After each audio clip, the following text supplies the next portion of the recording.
Keat, and this is 1 in a Million.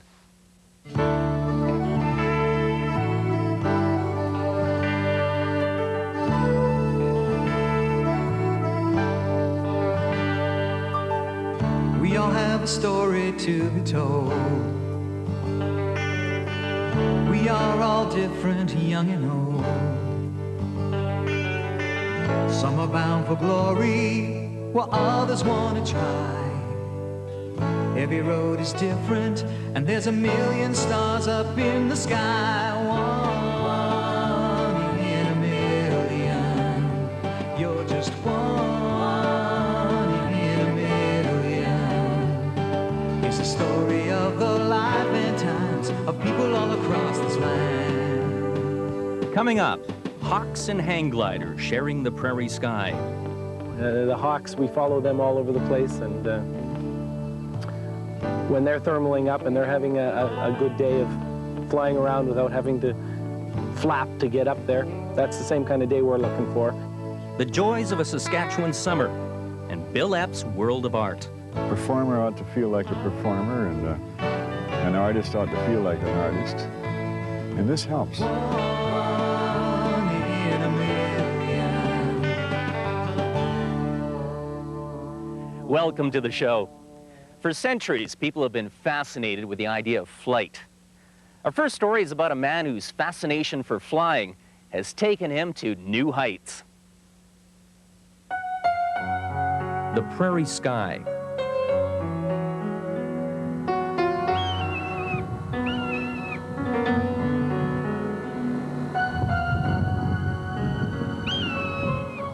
Home to the hawk and the hang glider.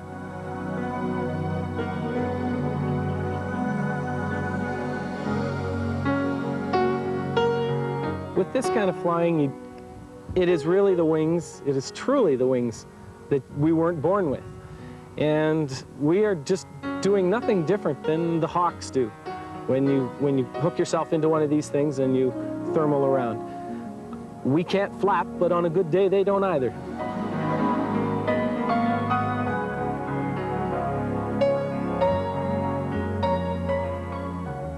For Mike Rebling of Regina, there's no greater thrill than to share the sky with the hawks.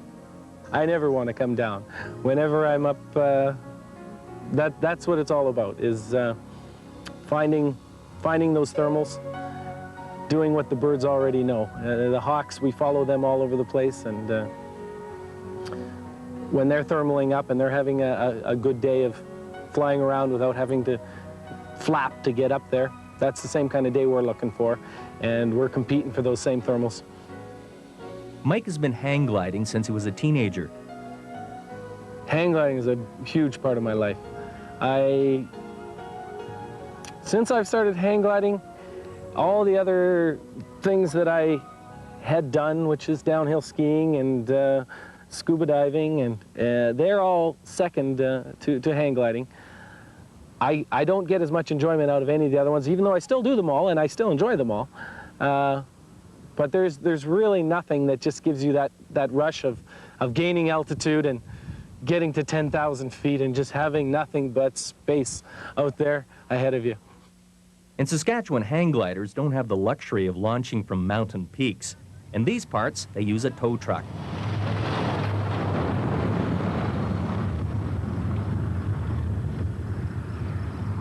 Since the development of towing, truck towing, we've been able to get up to a few thousand feet very quickly with what we call our portable mountain, and are able to have flights that exceed many of the flights that have only been able to be had out in the mountains.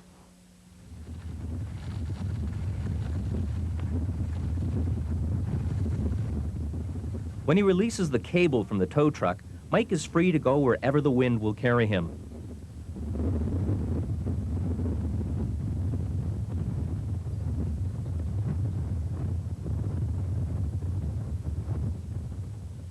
One flight lasted more than 4 hours. He covered 150 miles, gliding from Regina to Fortuna, North Dakota. Well, I planned on a cross-country flight. I actually didn't plan on crossing the border. Of course, there's no line drawn on the on the ground, so I wasn't aware actually when I did actually cross the border. Other than when I landed in the farmyard and took a look at the license plates on the vehicles.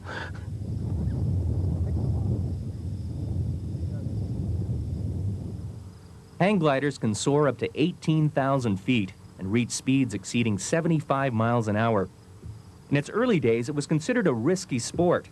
A few years ago, Mike experienced a close call in a competition in Alberta.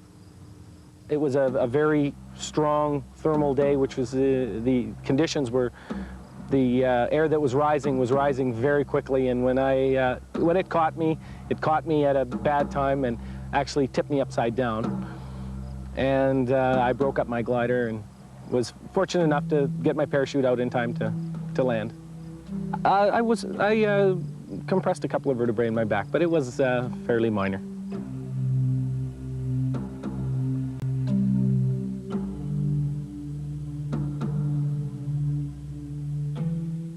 According to Mike, there's been a steady improvement in the construction of hang gliders. Today's models are built with space-age materials and can withstand a force of up to 6 Gs. Design changes have made the kite safer and easier to fly.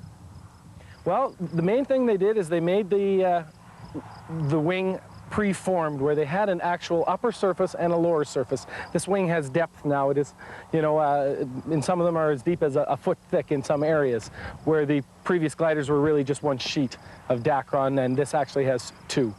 And it's just much more like an airfoil, like a traditional airplane.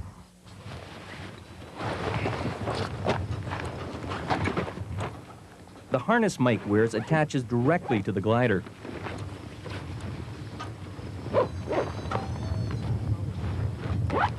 The harness serves as a cockpit and a life jacket. Yeah, my parachute's mounted on my chest here. And to throw it, just have to pull down and give it a throw. Rod? Yes. You check me out back here? While hang gliding is a very individual and personal sport, doing it this way requires teamwork. At least 2 other people are needed to make sure a pilot gets a safe launch from the truck. Most of the people who hang glide in southern Saskatchewan have learned it from Mike. They've developed into a close-knit group who are eager to help one another and make sure every precaution is taken. I really enjoy getting people into the sport. I enjoy having fun people around, and generally people that like to hang glide are fun people. So it's a joy. I get as much pleasure out of seeing somebody else fly as flying myself, and teaching somebody how to actually experience all this themselves as well. From the moment he releases from the tow line, Mike begins to experience what he calls the best hang gliding conditions in Canada.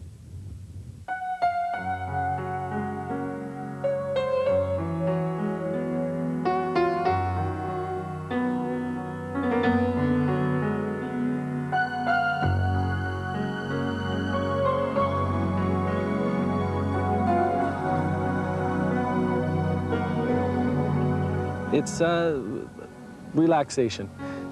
You get up, the higher you get, the less what's happening on the ground, less significance it has what's happening on the ground. And as things get smaller on the ground, you just are just more at one with yourself. It's just a very relaxing thing to do, to look out over the horizon and just look at small towns out there and or cities and know that you can pick and choose where you're going to go. And just with the wings that you have on your back. Mike has long been fascinated with flight.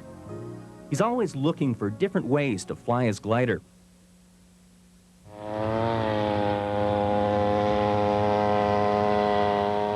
Recently, he motorized his glider to experience the thrill of powered flight.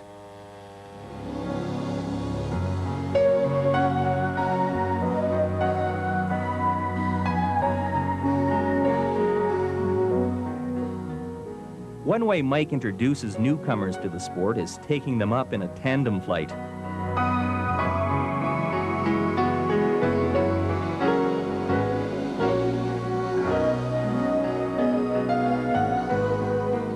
Mike says most people enjoy the flight, but are nervous when it comes time to land. For him, that's one of the highlights of the flight. Actually, that's fun. That's one of the fun parts, is just setting up a good landing approach. They're all a forced approach. You have one time to do it right. So Saskatchewan there again, and when we're towing, is a very easy place to do it because we have nothing but open spaces to do it in.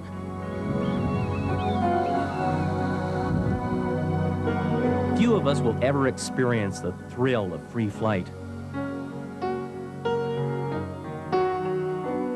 But hang gliders like Mike Rebling live for the moment they can catch a thermal and soar to new heights.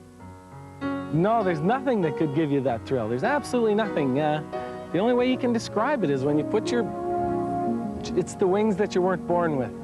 And when you put those on and you take off with them, you're just in heaven. Well, this has been my calling. I was born to fly.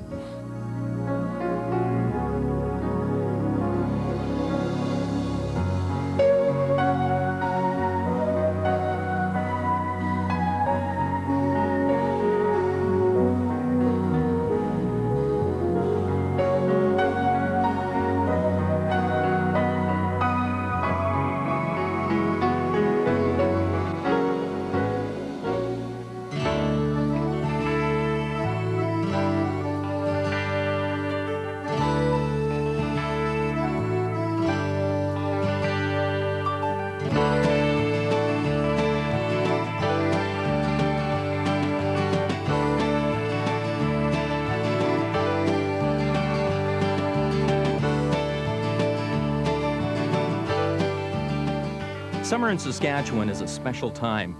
Here's a look at how some people enjoyed themselves during the summer of '91.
Merry Christmas, sir.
that every time.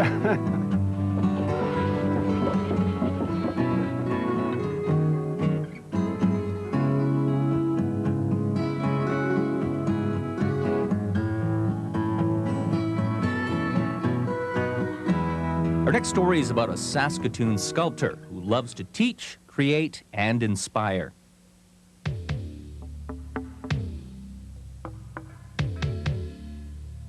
"61-year-old Bill Epp has spent a lifetime casting beautiful images in bronze. I have worked in other media. I've worked in wood carving and wood construction, iron, welding, you know, stone and plaster and all those kind of things. And they're okay and they have their place. But still for me, bronze is the best material. It ages so well. Pieces that were just ordinary, regular kind of sculptures, and I've come back to them 2 or 3 years later. My, how this has aged. It ages so well. I don't age very well. I get more wrinkles and whatever, but bronze ages well. It gets better.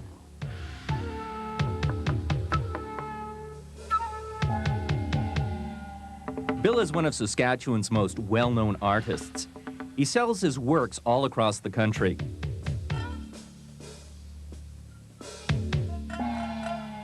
In spite of his fame, he remains humble about his accomplishments. Well, you stay in one spot long enough, people are bound to notice. But that's the main reason for becoming well known. I'm not famous in any other sense, because my work isn't earth-shattering and so on. I've done a few nice pieces, but very few notably nice pieces. This is a model of Bill's latest creation. When it's completed, it will be a full-size statue honoring the 100th anniversary of Ukrainian immigrants to Canada. So the Ukrainian Society from Hamilton is commissioning it, but City Hall has agreed to put it on their grounds. So along with the Football Hall of Fame, this is going to be right near City Hall.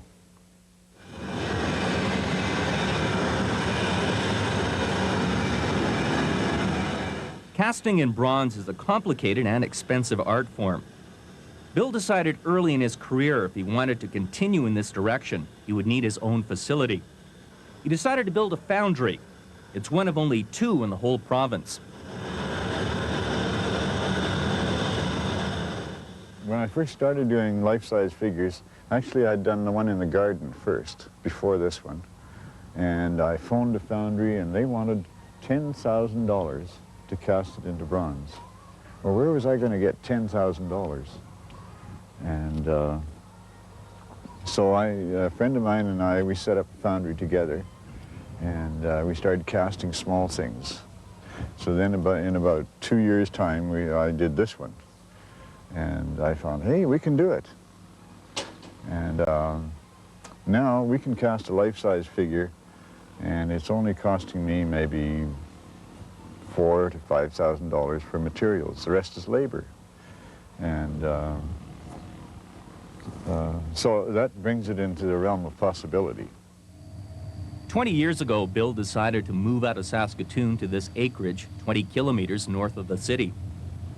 As an art professor at the U of S, Bill often invites students and other artists to come out here and use his space and facilities to work on their art. Over the years, he's inherited a collection of artwork that he believes gives new meaning to his land. It's really activating this land. It's not good for farming, and there are too many rocks, and now maybe it'll be a sculpture park. Oh, I love it, yeah. Bill's desire to surround himself with art and other artists led him to host a summer-long symposium.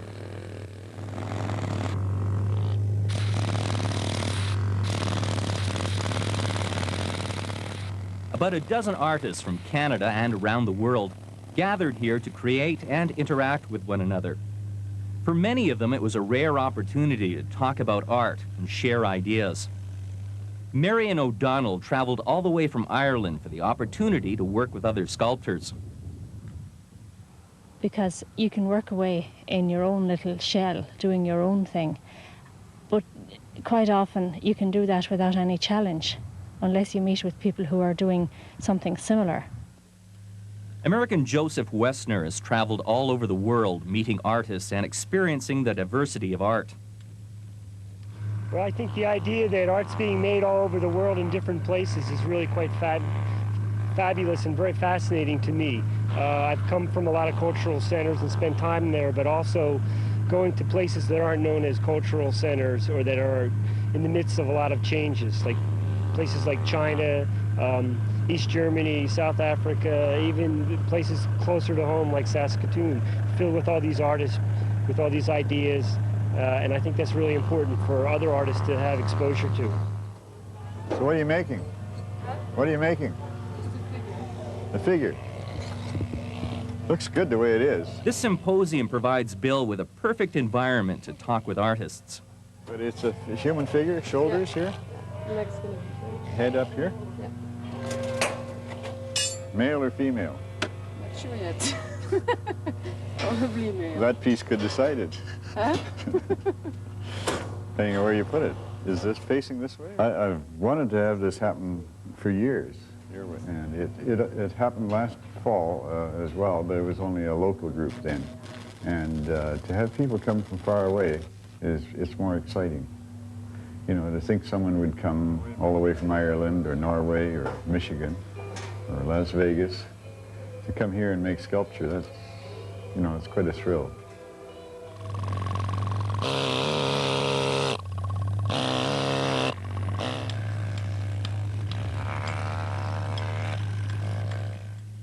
With all the activity going on, Bill found it impossible just to sit around and watch.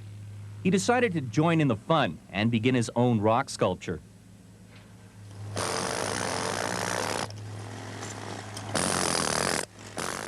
No matter what material he works with, Bill gets great satisfaction in creating art.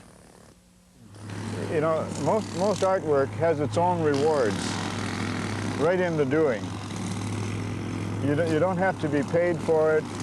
You don't have to become famous for it.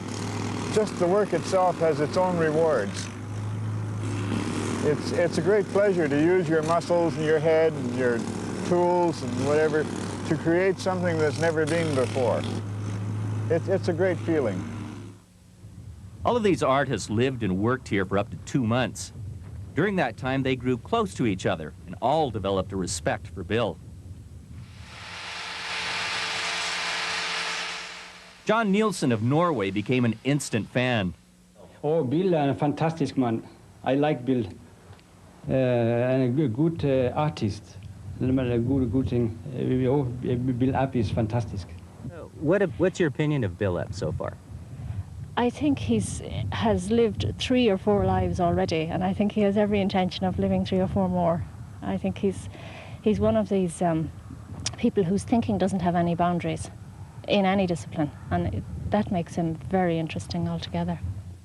Bill can understand why some artists look to him for inspiration. I'm getting to be an older person now compared to the people that are around me. And so you need a role model of some sort. And I've never tried to be a role model, but that's the way it looks to me today. And so they say, well, if Bill can do it, you know, I can do it. And Bill's nothing, you know, nothing profound. He's just an ordinary guy. So if he can do it, I can. By the end of the summer, Bill's backyard sculpture park had grown considerably. These new pieces of original artwork are already attracting sightseers. More importantly for Bill, living closely with other artists taught him about the limitless boundaries of art. I think we've all learned that we can do larger and more visible kind of work. We're capable of it. You know? We tend to think of doing small things, and that's along the line of a hobbyist. You do one of these and you feel like a sculptor. And I think that's important. You know, a performer ought to feel like a performer, and an artist ought to feel like an artist. And this helps. it kind of, you know, it gives you confidence. It's done that for me, and I think it's doing that for others.